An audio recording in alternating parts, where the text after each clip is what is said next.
ألا لله الدين الخالص۔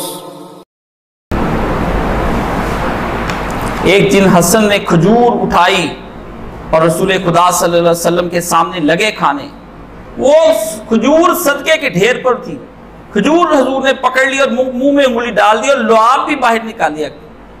تو آپ لوگ کہنے لگے یا رسول اللہ بچہ ہے کھانے دیجئے، فرمایا نہیں، کیوں؟ اِنَّ آلُ مُحَمَّدٍ لا تحل لنا صدقہ، جو صدقہ کر دیا جاتا ہے وہ آل محمد پر حرام ہو چکا ہے، حلال نہیں ہو۔ آل محمد حرام سے، بچپن سے رسول نے اپنے بچے کے حلال حرام کی تمیز رکھی، اور آپ کہتے ہیں میں حرام کے سارا پیسہ لا کر بچوں کی خوشیاں پوری کروں گا، نا، اس سے بھوکا رکھ لینا۔ نبی کی اس حدیث سے پتا چلا کہ بچوں کو بھوکے رکھ لو، حرام نہ کھلانا۔ ذکر اہل بیت سے معاشرے کی، ذکر اہل بیت سے معاشرے کی اصلاح ہو رہی ہے۔